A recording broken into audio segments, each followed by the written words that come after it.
Welcome to the All Things Endurance podcast. I'm your host, Rick Prince, and I'm super excited today to have on the podcast Micah Rice. Micah has been for about 25 years involved in the directing and managing of cycling events, including national championships, Olympic trials, world championships. He is currently the VP of Event Strategy and Operations with Sports Strategies. He's also the race director of one of the largest gravel races here in the US, SBT GRVL. And he's also the executive director of the Pikes Peak Epic. He also has a long tenure with USA Cycling as a VP of national events. So big resume, certainly someone who knows his stuff. So thank you so much for joining us today, Micah. Yeah, thanks for having me on, Rick. I appreciate it. Yeah. So obviously I spoke just a little bit about some of your background in what you're doing now, but if you could maybe elaborate on that, as far as maybe even your cycling background, how you got into the production of events and what you're currently doing and certain things you're currently working on. Yeah, well, I'll try to keep this as brief as I can. I got into bicycle racing when I was at University of Georgia in kind of the mid 90s and raced collegiately there for a few years for University of Georgia. Um, Graduated and then kind of started to decide I wanted to try to take a shot at going pro. So spent 2 years on a UCI professional road team. In 2000, 2001.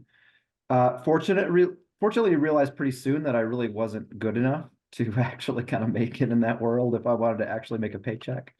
So started running teams after that. So I spent 7 years running a couple of professional teams, a men's team by the name of Jittery Joe's and a women's team sponsored by Aaron's Corporate Furnishings. So did that for several years and then kind of decided to make a little bit of a change and took a job with USA Cycling in 2009. Moved the family to Colorado Springs to run the national events department for USA Cycling. So I was there for a little over 8 years, overseeing national championships, Olympic trials, kind of organizing calendars in the United States. And a couple of world championships came through, cyclocross world championships, which I was the race director for. Um, and then kind of went off on my own and started doing several other projects, including Oat Route, and then kind of got into this world of gravel, as that is where a lot of the energy of the sport is right now. So currently, I'm the race director for SBT Gravel. That's a big one, 3,000 people. We cap it at 3,000 people. It's in Steamboat Springs every August. As you mentioned earlier, I run the Pikes Peak Apex, which is a multi-day mountain bike stage race here in Colorado Springs. And then I also took on the race director position with the Valley of Tears this year, which is a brand new event in Turkey, Texas. Kind of a unique one and a lot of fun that we just got done with here in March of 2024. In addition, I've got a couple of projects with Lifetime Fitness. I'm kind of doing some research and studying of events for them around the country, with eye on a couple of future projects, shall we say, for them. So I stay pretty busy. That's awesome. Yeah, that's a lot. That's a lot. I didn't realize you had such a big background as well with the directing race teams like Jittery Joe's and Aaron's. That's awesome. Yeah, and that, I got to know a lot about I was kind of in that road cycling world for many years, and that was enjoyable, kind of traveling the country with on the road scene. So yeah, definitely an important part of kind of my background there. Yeah. Well, I appreciate that you sort of finished off with the gravel part. I think that's what we'll sort of discuss mostly today, just because it is such sort of the big hot area. Um, I've been involved with cycling as a competitor, at least I mostly in my junior days, which is a very, very long time ago. It's been a minute. But that was sort of late 80s, early 90s to what it is now. And it's really amazing sort of the evolution from, when it was sort of road biking, then gravel, or then, mountain biking, sort of the extreme stuff, and then back to road biking with Lance, kind of lit the fire, and now it's tended or trending towards gravel. But can you explain sort of how we got here, or why you think gravel is such the big thing? Certainly the road side, I think, at least from the racing side, you don't have a lot of road races anymore. You don't have a lot of big stage races. Obviously, it takes a lot to produce those. But I guess I'm just personally intrigued how we got here to the point where gravel is such the big focus and not, road races. Criteriums obviously still occur, but maybe not to the same frequency. Yeah, road racing has an interesting history in the U.S., of course, and the U.S. is always trying to, figure out how we fit into the sport as a whole. With really the Tour de France being the biggest event for decades now, and do we kind of copy that European feel and how those events go, or kind of do we find our own path? Um, I was racing and running teams in the years where we really had a lot of great stage races, road stage races in the United States, whether it, kind of started back when I was racing with the Tour de Pont, moving into the Tour de Georgia. We had Missouri, we had California, we had the Pro Challenge here in Colorado. Those are all events that were kind of happening while I was running teams. I remember going to even some of the older ones like Tour de Tuna and Fitchburg, and some of these that were really important road stage races when I was racing, but are no more. Yeah, None of these events exist anymore. Road races are really hard to put on. They are very expensive. And a lot of municipalities just don't want to give up their roads for the day. sure. And so I think that trying to copy, that European style of racing has been very hard for the US. And we're really kind of seeing a lot of those road races being replaced by, again, road races, but gravel road races. Yeah, They are easier to put on. They're away from traffic. Municipalities are more willing to give up those roads instead of paved roads. And so I think that we're kind of starting to see it from the race director side. It's just much easier and cheaper to put on these gravel events than these large scale, multi-day road races that, often would cost millions of dollars. And where does that money come from? Cycling is tough, where it's hard to monetize the spectator here in the yeah, US. And so if you can't monetize the spectator and you can't monetize TV rights, $1 million events are super difficult to figure out how to fund. So when these grassroots events started kind of popping up on gravel roads, people kind of said, well, maybe this is something that makes sense for us to build and participate in. And now we're seeing in the United States, gravel cycling is where all of this energy is. It's really replaced road racing in so many venues, and here we are. So I would argue that we're probably even oversaturated in gravel events, from the bigger ones to the smaller ones. So and I think it's due to a couple more things, not just the cost of putting on these races, but one of the things I've noticed is a lot of people don't necessarily want to ride on the roads, train on the roads. yeah, The difficulty of texting and driving and accidents. I think that the paved roads are much less safer than European roads, where Europeans are used to cyclists being on the roads all the time. Our road infrastructure in the U.S. is obviously much different, and much more based on the car versus multi-use paved roads. So that's a real piece. And I think the other piece that you see in gravel cycling is the technology, and how the technology of gravel bikes has changed. When I would ride gravel roads all the time in the 90s, and it was awesome. You did it on a road bike, right. usually. Same. Yeah, you got flat tires. but you're like, all right, I'm headed out, ride those gravel roads on my gravel tires. And my gravel tires were 23s at that time, road tires, probably with tubes. Yeah.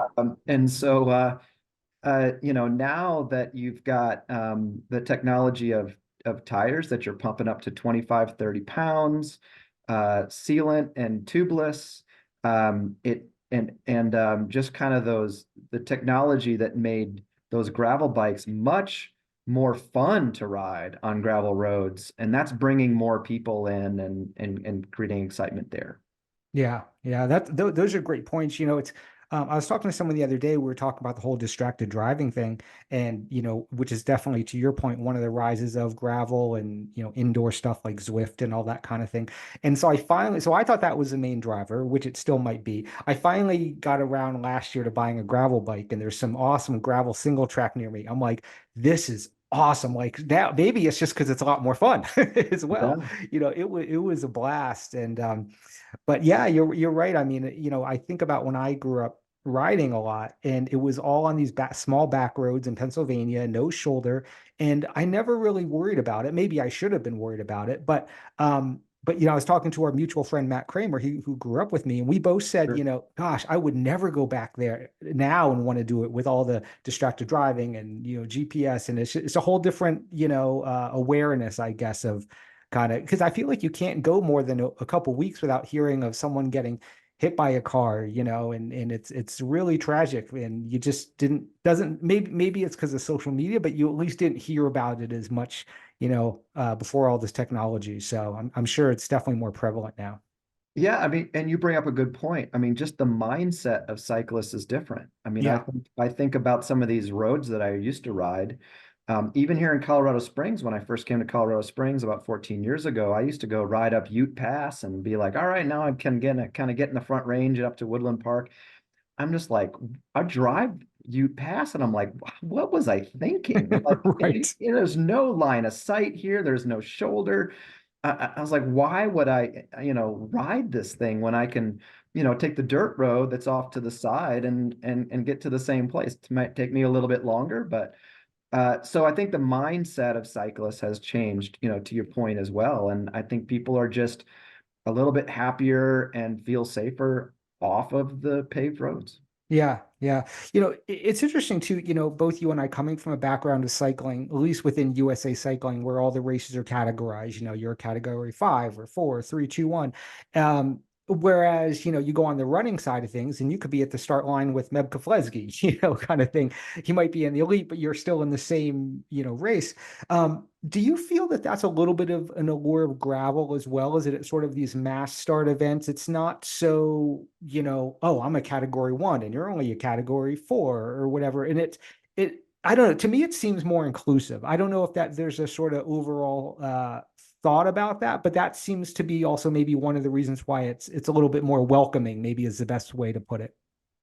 I think that's absolutely true. I mean, there's no hierarchy of categories in gravel. All the events I do, even the mountain bike event, the Apex, we all just do a mass start. Hmm. And we might do some call ups for people who are, doing well. For example, in the Apex, we want to call up the leader, maybe who won the last stage, and kind of bring them to the front. But some of our events, for example, Steamboat Gravel, we don't do any call ups. And, Hmm. we'll have, if you're riding the black course, we might be rolling out, 1,000 people in Hmm. one mass start. Yeah. And it's like, well, you want to show up an hour ahead of time and get a spot on the start line, you're welcome to. But of course, we don't monitor it if some of the pros kind of ride backwards on the course and line up in the front. We just it's kind of they kind of create their own hierarchy, but the race director doesn't have anything to do with that piece. Hmm. Something that just kind of organically happens on the start line. So, but exactly what you're saying. It's like, a person that is doing their very first gravel race could line up right alongside Ted King, who was, who was, one Unbound and raced in the World Tour and the Tour de France, and they might line up right next to each other. which is very unique Yeah. in our world of cycling. And as you said, when you and I were kind of rolling through the ranks, we never had a chance to line up next to our Tour de France rider. I mean, Right. imagine a Cat 4 lining up to Lance Armstrong at the local crit. It's those things didn't happen. Yeah. So having that and kind of treating that first time rider the same as you might treat that uh, multi-time, large gravel event winner is definitely one of the unique things about gravel, and kind of allows everyone in. I think that what you were mentioning earlier, I like to compare gravel much more to like a marathon, a running marathon, where you've got this mass start, you're running the same course at the same time. Sure, the winner might, finish in just over 2 hours, and your last finisher is many hours behind, but you're right there. You're running on the same road at the same time. Yeah. And at the finish line, you're celebrating along with all of those people that you ran with. And I think that's one of the really great selling points of gravel, is that it's much more like, maybe what the running world had already figured out, when we came along and started doing these gravel events. Yeah. One of our contributors, actually, for the gravel section of our cycling certification, is Ashton Lambie. Before he sort of got into the track side of things, I think he won maybe one of the first years of Unbound, before it was Unbound. And I remember talking to him and I said, what's the difference? Like, why is gravel, like, again, what's the allure of gravel? And he said, just the feeling, like the camaraderie, everyone sort of in it together, sort of probably because of that mass start. And I said, for someone who's new to gravel, or what would be your biggest advice? He said, don't be a jerk. Like, he said, it's definitely a different vibe than road racing, which, for what it's worth, can be sort of like a jerk fest. There's a lot of very hyper competitive, very sort of like, again, I'm a cat 1, you're a cat 3, you're a loser, or at least it sometimes felt that way. Whereas Ashton was very much like, it's just a whole different scene, different vibe in gravel. It is, and I think there's a couple of things that build that. Um, Again, as you and I know, when we would do a road race, you were either, you kind of hung out with the peloton and you were still part of the race at that point. There was often um, you know, USA Cycling officials that would kind of, make sure you were staying over from the yellow line, and that if you're in the front. But you might remember, whether it was criterium racing or road racing, if you fell off the back of that peloton by too far, they'd cut you. And that was Sure. it. It's like, hey, your Yep. day is done. You're out. Go back to your car. Sure. And I mean, some would be kind of harsh about that, and then there were plenty of officials who were very kind and appreciative of their day, but that was it. That was it for you if you weren't able to be on that. And that goes back to that racing on the paved road piece. They had probably a certain amount of time that they could stop cars and Yep. keep riders safe and keep those roads, either closed, for a criterium, or then, maybe the front group was coming back around. So if you were lapped, then you were out. Yep. But it was very much a, hey, if you can't hang, then you're out, Yep. and it kind of created a little bit of that elitist feel. In Sure. gravel, if you go out there, you might try really hard to stay with that front group and stay with that peloton. But then if you get dropped, then you kind of drop back into another group, and then you can work with them, and Mm. you can kind of be out there all day with them. You didn't get cut, you didn't get asked to go back to your car. You Yeah. don't, there's no, there might be a time cutoff at some point, but for the most part, while the winners are coming in at maybe 5 hours, we've got people trickling in at 14 hours later, Mm. at Steamboat Gravel, and you're still allowed to finish with whoever you're riding with. You kind of create new friends out there and ride in those groups. And that's something that was never accessible, never a possibility in road racing. And so I think that goes back to your point about, being accessible, being welcoming, being inclusive, is that no matter what speed you were, or how fast you were, or even kind of what you looked like in terms of your body build, uh, you know, it's still something that you're encouraged to finish the ride, encouraged just to ride as fast as you can, and go for a PR or whatever you want to do. Much more like the running world had figured out ahead of us. And Yeah. so, to Ashton's point earlier, don't be a jerk. Everyone's welcome here. Finish in your own time. Enjoy your space. Pull over and take some Instagram shots. Stop at the aid stations and refuel. Everybody's welcome to kind of do it at their own pace. And so I think that's the great thing about gravel. Yeah, that is awesome. I think after talking to Ashton, I appreciate it to a degree, but hearing you talk about that, now I want to sign up for a gravel race. I'm like that. Primarily the aid stations and eating. I'm all There for you, that. you got the bike, you're ready to go. Let's get you Yeah. out there, Rick. Now I just have to, what's that thing called? Training. I guess I got to Uh, do that a little bit. who needs that? Do that. And that's again, I mean, at Steamboat Gravel, for example, we've got 4 different courses. Mm, We've got, the big one, which is, well over 100 miles, and that's what the pros do. And you're out there for a big day. But, our short course is 37 miles, still run on the same day, same start line, same finish line, same place to go get a beer as all of the other, groups and categories. I always tell a lot of people, that want to do a big event like that. It's like, you know what? I have a recommendation. Even if you're an established cyclist and you think you can do the long course, do the next one down, yeah. because you're going to finish, you're going to feel a little bit better. You're going to actually enjoy your couple of beers maybe afterwards and not just be a complete wreck and have to go take a nap. Because that's the fun of it, Yeah. enjoy the camaraderie and there's a course and a pace for everyone. That's awesome. That's incredible. Yeah, I wish they had this stuff when I started, and maybe when you started riding, I'd be all over that. I know it's a different world now than when the one that we came up with. I remember my first race was a Criterium. I had no idea how to corner my bike. I hadn't Right. practiced that. It's Yeah. not something you go out and practice that much if you're brand new. And Right. and uh and yeah, I landed, I ended up crashing and ended up in the back of the ambulance getting cleaned up, and that was the end of my day. Yeah. But I was one of the people that survived. Like I was hooked. I kept doing Yeah. it. I mean, a lot of people were like, screw this. I'm not Yeah. doing that. Like I It's the just, worst. yeah, I was like, this is not fun. I'm hurt. I crashed my bike. I'm out. Uh, Yeah. and I think, with gravel, and to some extent, a lot of the mountain bike events that Yep. are going on, these off-road events are a much better way to welcome people into the sport. And also, very possibly a way to move into road racing if that's still what you want to do.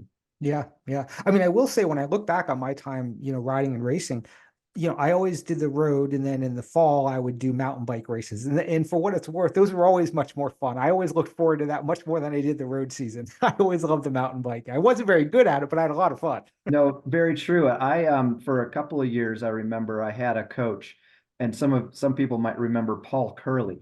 Yeah, Definitely a he's from New guy on the England. I road raced scene, with and him up. yeah, Yeah. a Northeast, just well-known rider and coach. And he was my coach for a couple of years, and he said, every Wednesday you mountain bike.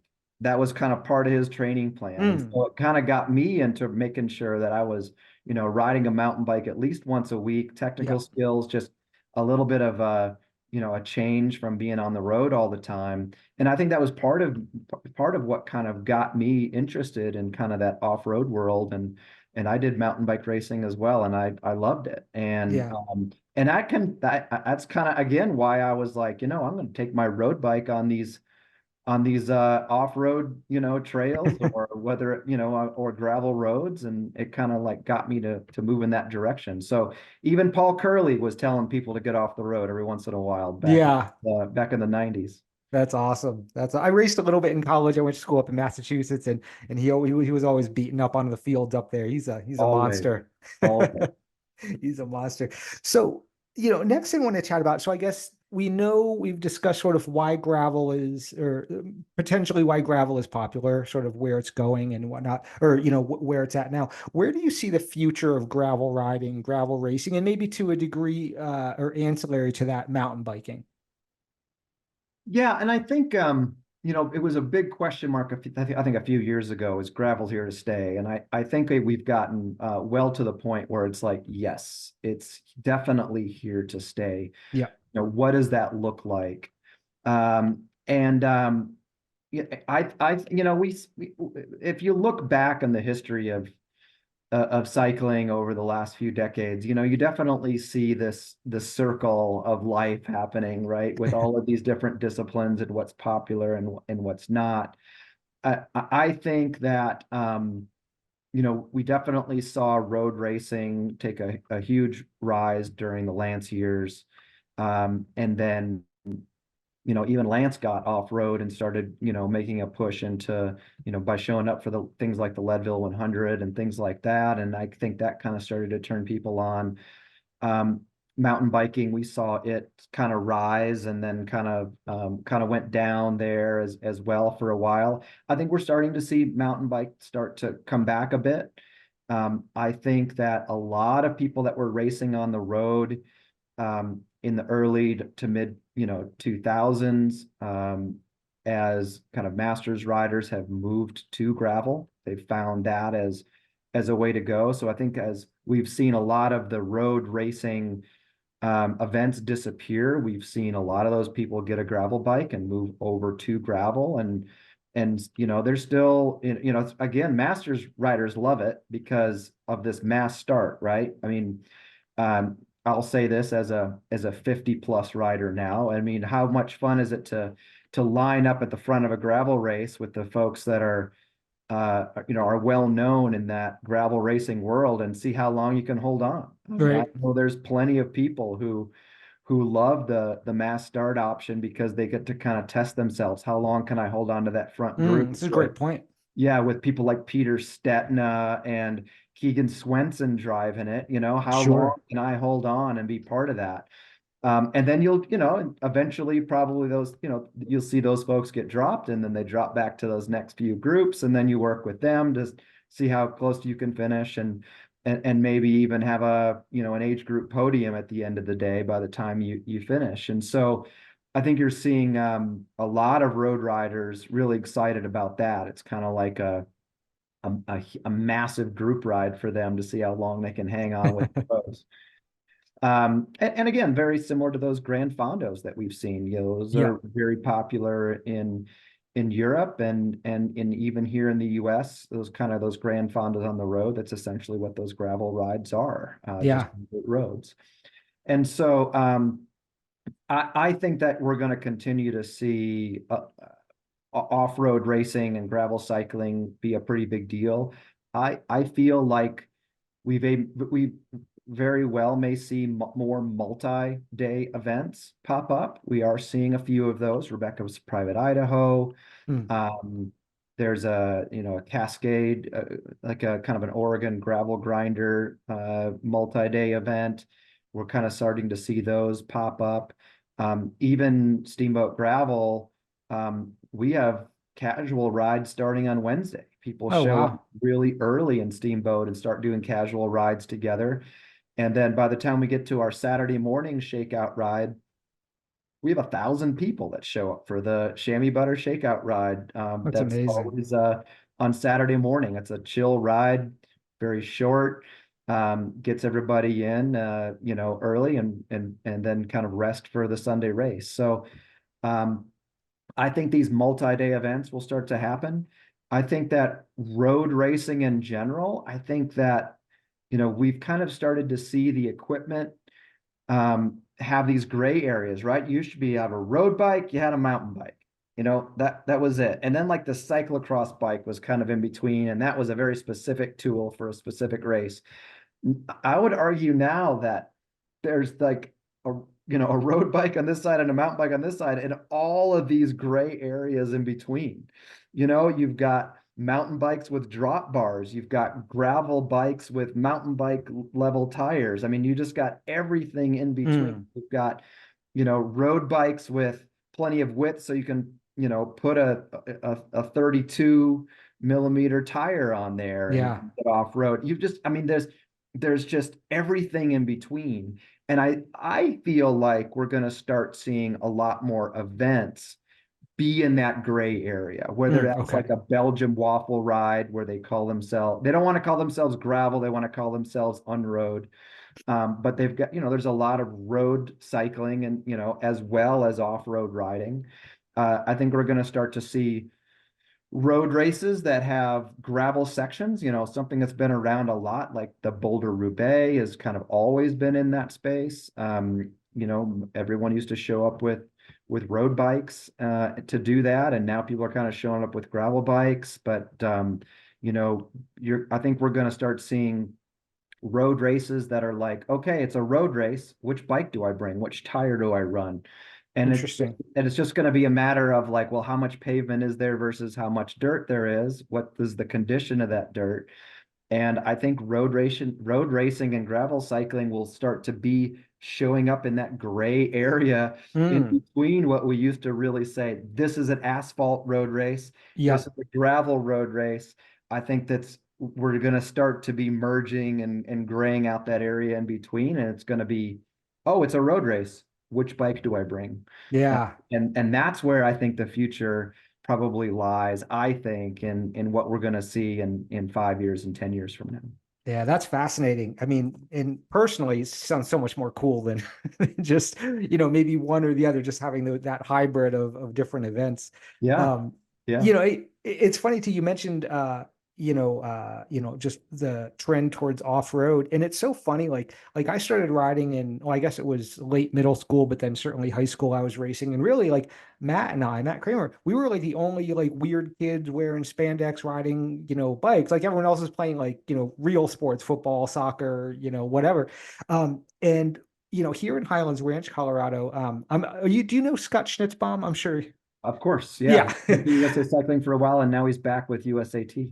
Yeah, so he told me he's one of the coaches for the Highlands Ranch mountain bike, the high school mountain bike club here, and I guess they compete against other regions of the state and the country. He has over 100 riders, if I remember correctly, on mountain bikes. I'm like, that is incredible. Like just to see sort of the grassroots side of where you can be competitive in sort of a scholastic type environment, getting not on the roads, on the trails. I'm like, man, I wish I had that when I was a kid. So I think stuff like that is awesome Yeah. too. That sort of that push to get. When he told me there were more than 100 kids, I literally thought he was lying. I thought he was joking. He's like, no, I'm serious. Yeah, no, you're absolutely right. I remember, one of the things that we haven't touched on, and again, a reason why I think off-road riding is growing is the rise of NICA.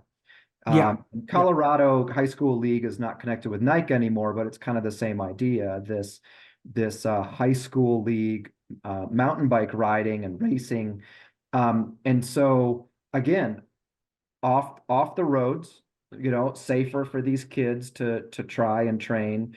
Um, Trails and courses that are, absolutely, green rated, yeah, and easy to do for everyone.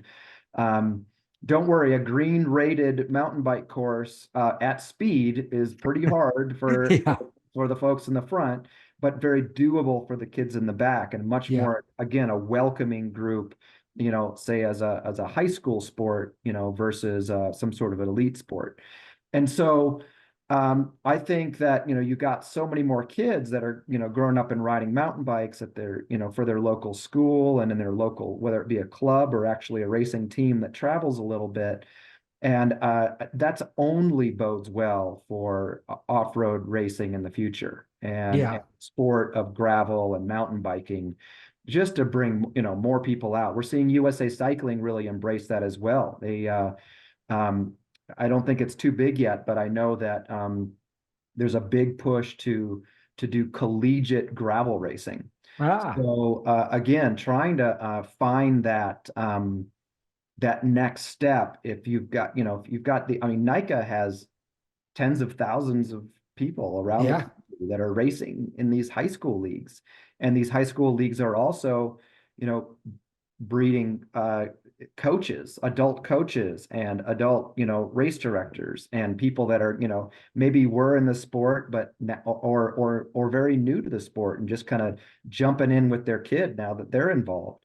And I think that, trying to find that next step, what happens when that kid graduates from high school, and making sure there's something there in college or for those 20 somethings, something that they're welcome to do Yeah. and can be a part of. So that's something I know that USA Cycling is trying to figure out, is as well as other organizations in the US. Yeah, that's a great point, about NICA, not so much with the students, the kids, but the parents, becoming, more, a little bit deeper into the coaching or race directing. I didn't even really think about that from that standpoint, but sort of, yeah, all around, it's just great for development for both the parents and the kids. Indeed. And I think a lot of kids are finding mountain biking at their high school and even bringing their parents into it. That's awesome. And so I feel like that's going to help the sport a lot as well.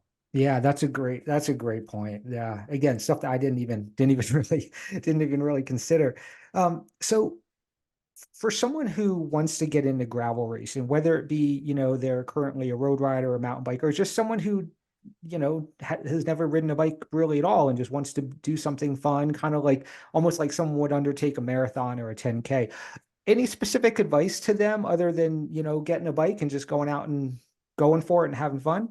Yeah, I mean, get out there and have fun. I mean, everyone has gravel roads or dirt trails near them. I Yeah. mean, if you live in the United States, you are probably within a very short bike ride from your house. You have access to dirt roads or dirt trails that are rideable on those kind of bikes. Don't get caught up in what kind of bike you've got. If you're a road rider and you have a fairly modern road bike, you might be able to put a 28 or a 32 millimeter tire right on your road bike if you've got enough clearance.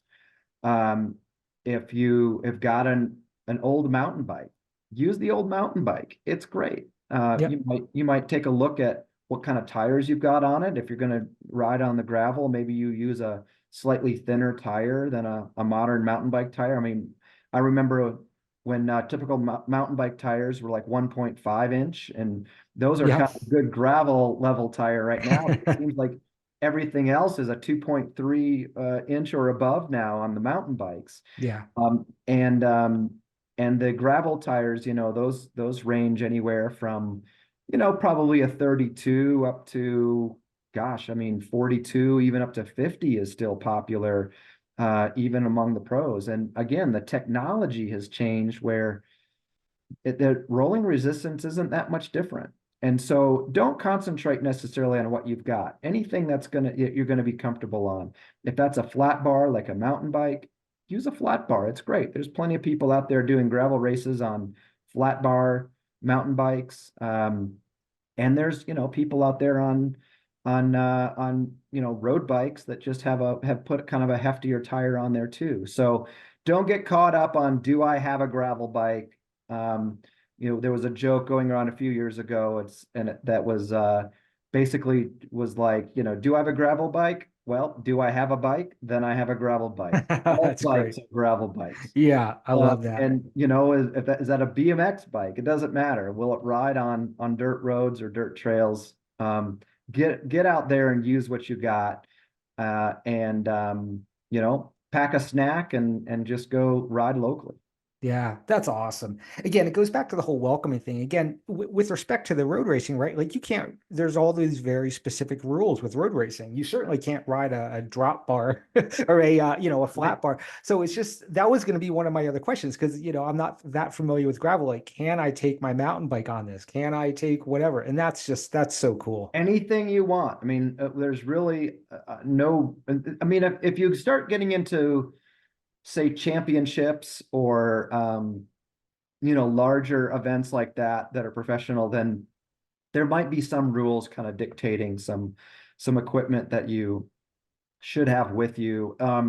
Larger events, I mean, even like Unbound Gravel has rules like whether you can use aero bars or not, or you must carry a phone with you at all Hmm. times. You start seeing things like that.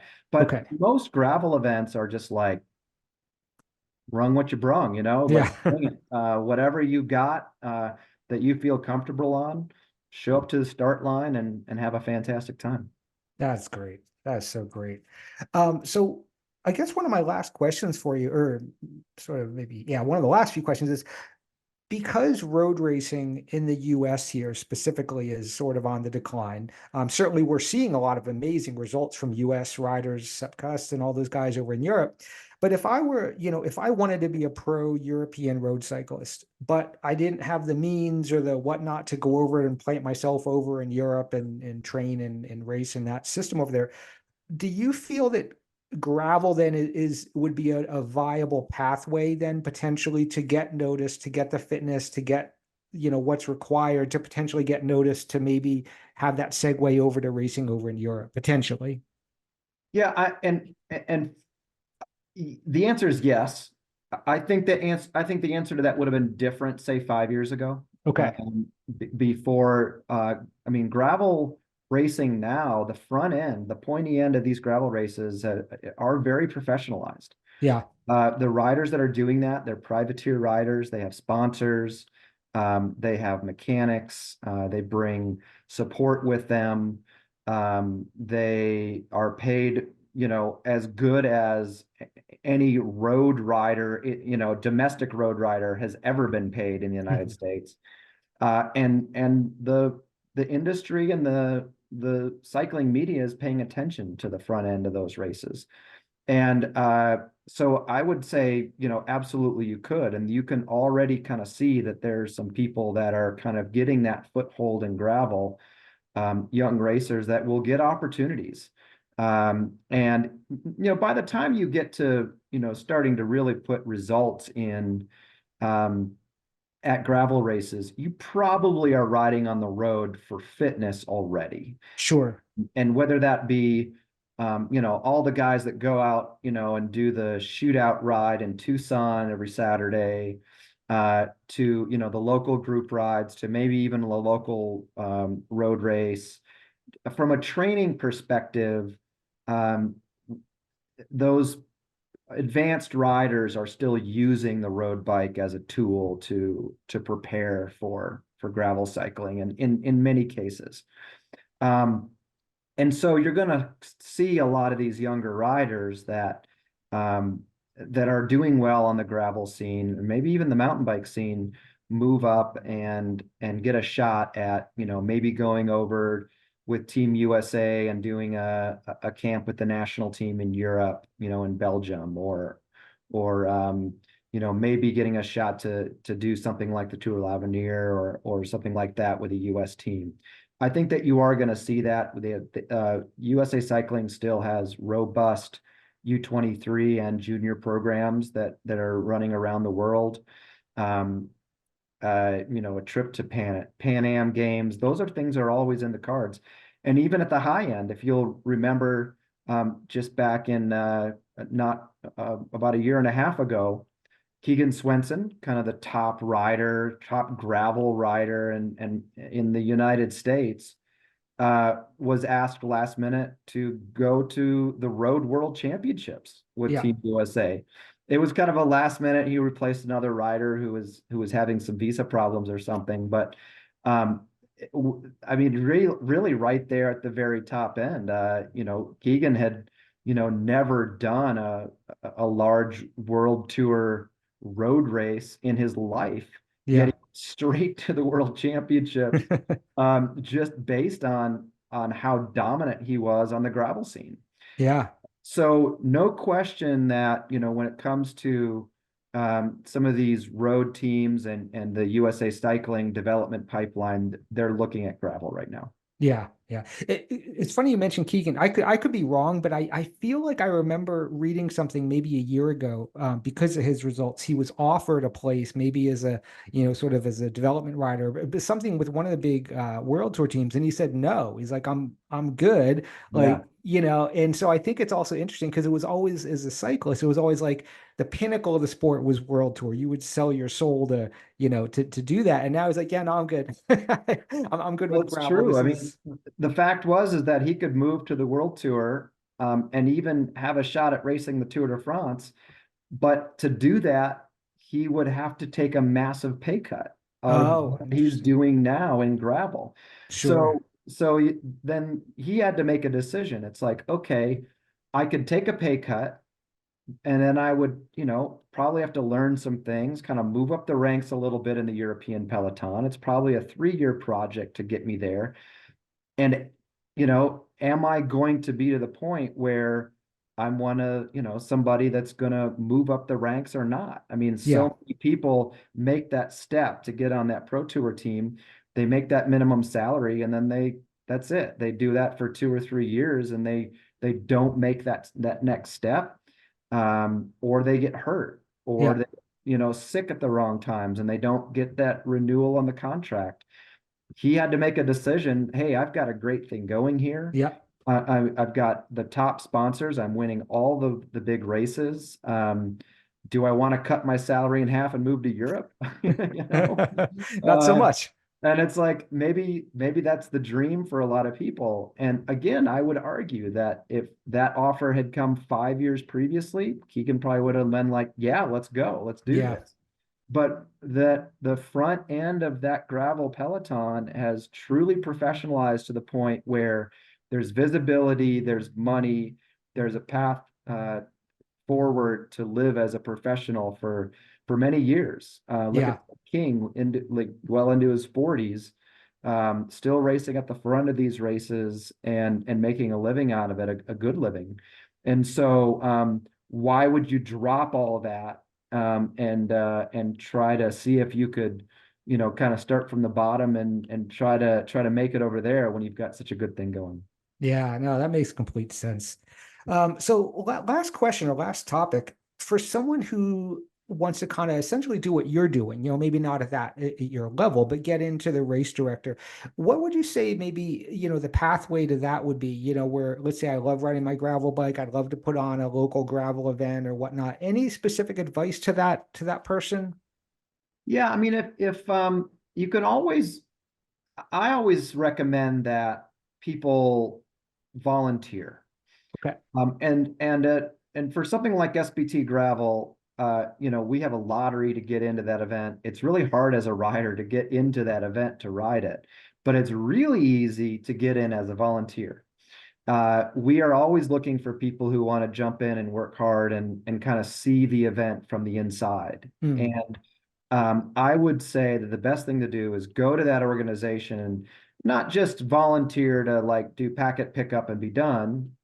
Although if you volunteer for any position at Steamboat Gravel, you actually get a guaranteed entry into the next year. Hmm. Get to bypass the lottery if you do volunteer. But come on out for the whole week. Like just say, listen, I want to come in for Friday, Saturday, Sunday. I want to be part of the event. I want to see behind the scenes. I want to help. I want to give you help wherever I can, and kind of see what it's like. And you learn so much. Oh, I bet. And I even at my point, in even though I run some of these larger events around the country, I always love to go to other events and help out. The last 2 years I've volunteered for the Pikes Peak Marathon and helped out in Hmm. spots because it's a run, it's an off-road run up Bar Trail to the top of Pikes Peak and back each year, and I always learn something. Yeah, interesting. Spot I'm in, and that I like to be part of that. Every year I jump in and I race in an event that I've never been to, and I always see something different, something to learn that I can take back to the events that I'm doing. So I say start out by volunteering, being part of an event behind the scenes. If you want to, maybe you live in a town that needs a gravel event, then that's great. Start in and do your own. But take a look at what's out there and what's available to volunteer first and take that step.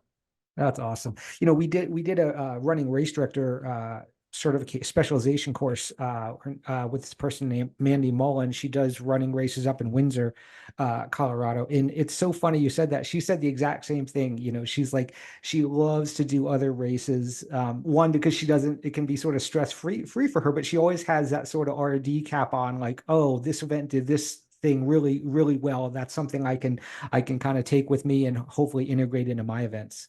Yeah, no, absolutely. I continue to learn whenever I go to a new place or a new event. And that's the goal. Continually learn and do better. Yeah, that's great. Well, thank you so much for being on this. I certainly personally I got a lot out of this. I learned a lot about gravel, and it's so funny.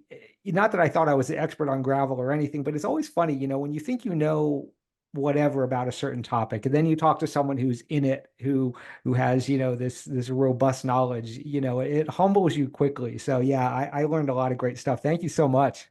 Yeah, thanks for having me. It's been fun to talk. Yeah, so at the outro, just for our listeners, at the outro, we'll put links to SBT Gravel, to Pikes Peak Epic, so they can learn more about that, and to any other events you put on. Anything else that you want to say before we close up today? No, I think we've covered it. I appreciate you having me. Yeah, awesome. Well, thank you so much. Yeah, hopefully we can do this again sometime. Sounds great. Let's do All it. right. Thanks a lot, Micah. Yeah. Thanks, Rick. Yep.